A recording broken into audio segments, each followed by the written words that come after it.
সেদিন মায়ের কাছে জানতে চেয়েছিলাম মোবাইল আসার আগে মানুষ একা একা কি করত। আমার কথা শুনে মা মুচকি হেসে বলছিল, মোবাইল আসার আগে মানুষ কখনো একা ছিল না। যে চলে যায় সে নিশ্চয় ভালো কাউকে পেয়ে যায়, আর যে আসতে চায় সে নিশ্চয় ভালোবাসতে চায়। সমালোচনা করার মতো তোমার যদি কেউ না থাকে তাহলে জানবে তোমার সফল হওয়ার সম্ভাবনা নেই বললেই চলে। ব্যথাগুলো খুব ব্যক্তিগত, প্রকাশ করে লাভ নেই। নিজের ভেবে বলবে যাকে, পরে আঘাত করবে সেই। আমি কেন ওর বাড়িতে যাব? ও তো আমার বাড়িতে আসে না।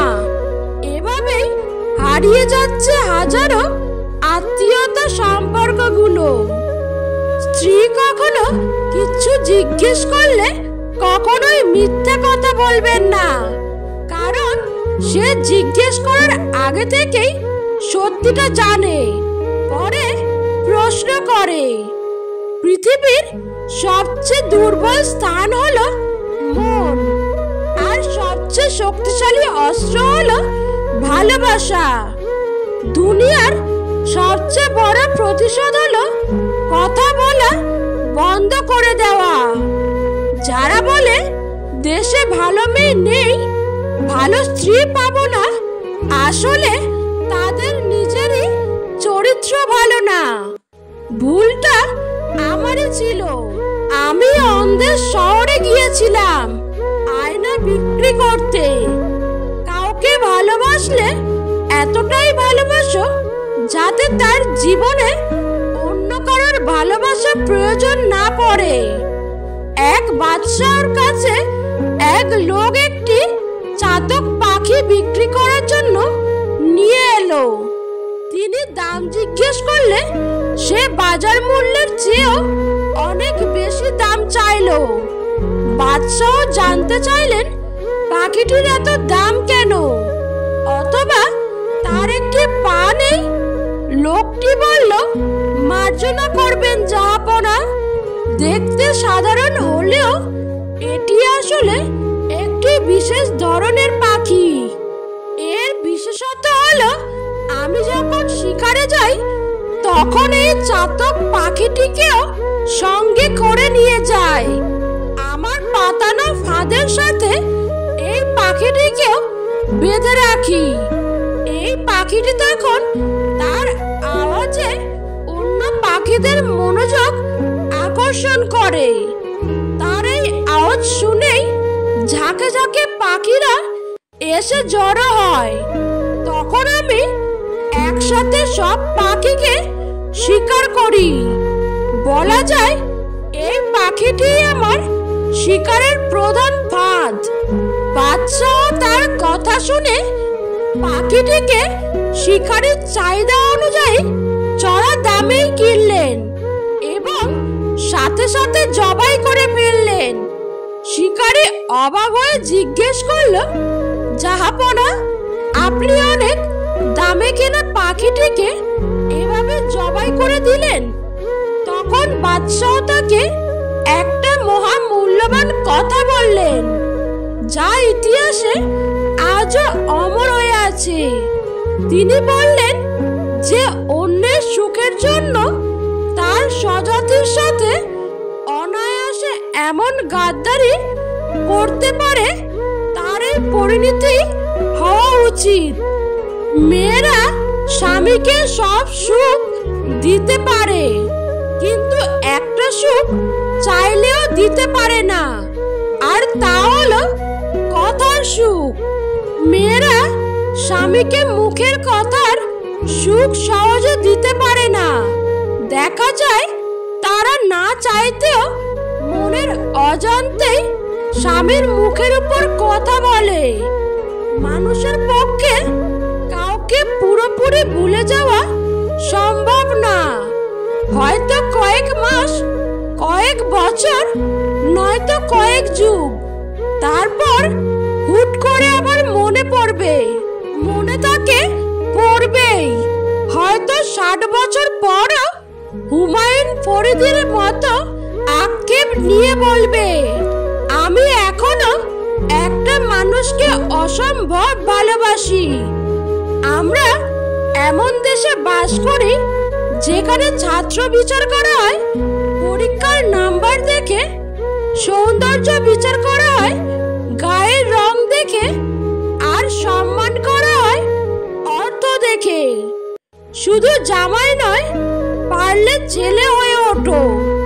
শুধু নিজের পরিবারের লোকজনদের নয়, প্রয়োজনে স্ত্রীর পরিবারের লোকজনদেরও যত্ন ও দায়িত্ব নিতে শেখো। স্ত্রী যেমন তোমার পরিবারকে আগলে রাখে, তুমিও তার পরিবারকে আগলে রেখো। রব কাউকে ঠকান না, হয়তো জিতিয়ে দেন, নয়তো শিখিয়ে দেন। ভুল মানুষকে মূল্যায়ন করলে অবশ্যই আপনি অবহেলিত হবেন।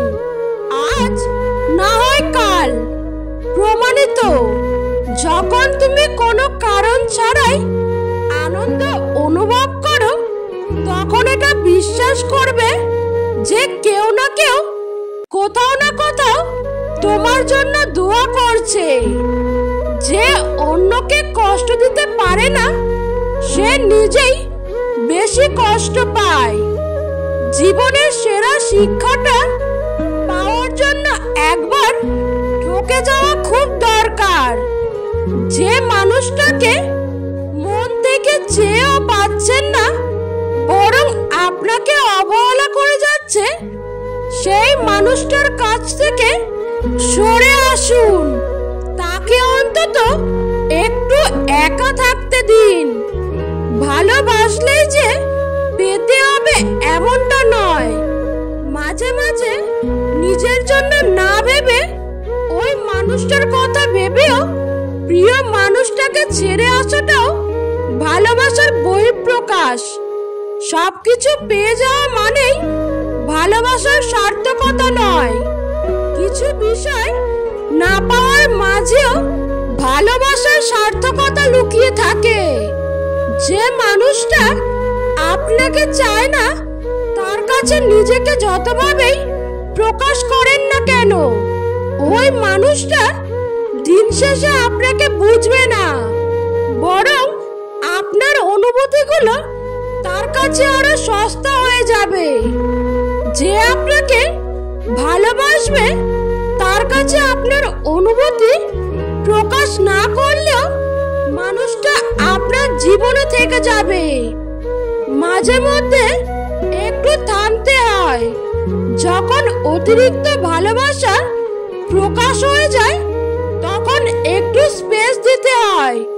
নিজেকে ব্যস্ত রাখতে হয়, যাতে অপর মানুষটা আপনাকে অনুভব করার সুযোগ পায়।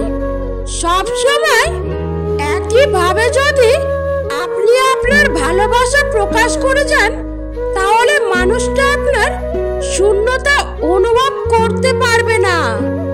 আপনি যাকে চাচ্ছেন, যাকে যতটুকু অনুভব করেন, যার প্রতি জেনে নিন মেয়েদের সম্পর্কে কিছু সাইকোলজিক্যাল তথ্য। এক, অধিকাংশ মেয়ে তাদের প্রথম ভালোবাসাকে কখনোই ভুলতে পারে না।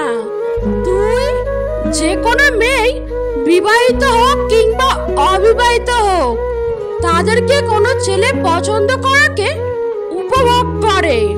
তিন, যে কোনো মেয়ে চায় তার স্বামীর অবস্থান তার ভালোবাসার সমান হোক। চার, অধিকাংশ মেয়ে নিজের সৌন্দর্যের প্রতি আগ্রহী এবং বিশ্বাসী, এবং যারা তার সৌন্দর্যের প্রশংসা করে তাদেরকে সে ভালো জানে ও মনে রাখে। পাঁচ, দাম্পত্য জীবনে শারীরিক ভালোবাসার চেয়েও মানসিক ভালোবাসাটাই এরা অনেক বেশি গুরুত্ব দেয়। ছয়, অনেক মেয়েরাই তাদের সংসার জীবনের সকল অশান্তি শুধুমাত্র তাদের সন্তানের কথা চিন্তা করে আজীবন সহ্য করে। আট, মেয়েরা ভালোবাসার সময় তাদের প্রেমিককে বুকে মাথা রাখাকে বেশি কল্পনা করে।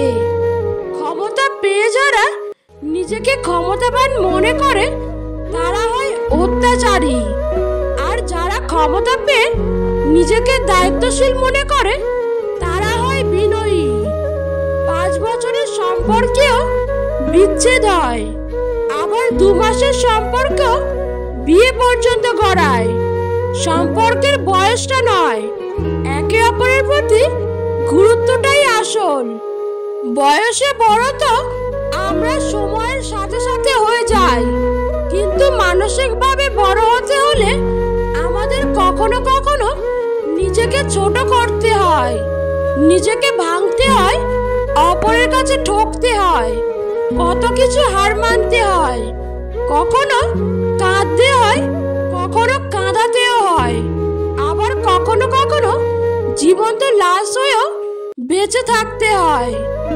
আপনি যদি সোজা থাকেন তাহলে অন্যের চোখে আপনি দেখতে বাঁকা হলেও কিছু আসে যায় না। কিছু হারিয়ে গেলে যা কষ্ট হয় তার চেয়ে বহুগুণ কষ্ট হয় আপন কেউ বদলে গেলে। জীবনে খারাপ সময়গুলো একাই কাটাতে হয়, কারণ মানুষ মানুষের কষ্ট দেখলে সেটা উপভোগ করে। দিন শেষে স্ত্রী নামক নারীটার কাছ থেকে আপনার সার্টিফিকেট নিতে হবে। তার কাছে উত্তম মানেই আপনি উত্তম। খুনির শাস্তি হয়, কিন্তু ভালোবেসে যারা বেইমানি করে তাদের শাস্তি দেওয়া যায় না। বেশিরভাগ পুরুষ নারীর সৌন্দর্য দেখে প্রেমে পড়েছে, আর বেশিরভাগ নারী পুরুষের সফলতা দেখে সংসার বেঁধেছে। দুঃখ তো জীবনে থাকবেই, তাই সুযোগ পেলেই নিজেকে হাসি খুশি আনন্দে রাখা দরকার। অপেক্ষায় যে আনন্দ থাকে প্রাপ্তিতে তা নয়। পেয়ে গেলেই মনে জাগে হারিয়ে যাওয়ার ভয়। দিন শেষে কেউ যদি আপনার সাথে কথা বলার জন্য অপেক্ষা করে তাহলে নিশ্চিত থাকেন মানুষটার কাছে আপনি খুবই স্পেশাল। এমন মানুষটাকে অবহেলা অযত্নে হারিয়ে ফেলিয়েন না। গরিব ছেলেকে কখনো বিয়ে করবেন না, তবে যে টাকার দিক দিয়ে গরিব তাকে নয়, যে মনের দিক থেকে গরিব তাকে। মেয়েরা সব সহ্য করতে পারে, তবে যে তার মান অভিমানগুলো আলাদা করে বোঝে না তার প্রতি তার ভালোবাসা থাকে না। মনে রাখবেন, একটা ছোট্ট ঘরেও ছেলে মেয়ে সুখী থাকে যদি তাদের মনটা থাকে একে অপরকে সম্মান করে। মানুষ এখন ভালো মনের মানুষের থেকে সরে দাঁড়ায়, আর মুখোশধারীর নিকট বেশি আটকে যায়। এক শ্রেণীর লোক গায়ের রং দেখে মানুষের সৌন্দর্য আর চরিত্রের বিচার করে। আফসোস তাদের জন্য মানুষকে যখন সময় আর ভাগ্য ঠকিয়ে যায় নিরন্তর, তখন অন্য কারো ঠকানোতে কাঁদে না অন্তর। কিছু কিছু নিঃস্বার্থ ভালোবাসার সম্পর্ক অনেকটা রেল লাইনের 2 পাতের মতো। বহুদূর পর্যন্ত তারা পাশাপাশি যায়, কিন্তু কখনোই তারা এক হতে পারে না। কথায় আছে, শূন্য পকেটে যে নারী তোমার পাশে থাকে সে তোমার স্ত্রী হওয়ার যোগ্যতা রাখে। কথাটা কিন্তু মিথ্যা না। সবাই ছেড়ে যায় না, কেউ কেউ দুঃসময়ে পাশে থাকে, বুঝিয়ে দেয় ভালোবাসা সুন্দর। সবচেয়ে কষ্টের ব্যাপার হলো যখন গতকাল মুখে হাসি ফোটানো মানুষটি আজ অবহেলা করে। পিতামাতা হতেই এই শরীর সৃষ্টি, অতএব শত কষ্ট করে হলেও তাদের দায়িত্ব নেওয়া উচিত। জীবন মানেই তো কষ্ট, তবু এই কষ্টের মাঝে একটু সুখ খুঁজে বের করে বাঁচাই তো জীবন। পানি যেমন অনেক ঠান্ডা হতে হতে এক এক সময় বরফ হয়ে যায়, ঠিক তেমনই একটা মন অনেক কষ্ট পেতে পেতে এক সময় পাথর হয়ে যায়। আপনি যদি সুখী থাকতে চান, তবে আপনাকে সুখ ভাগ করে নিতে হবে।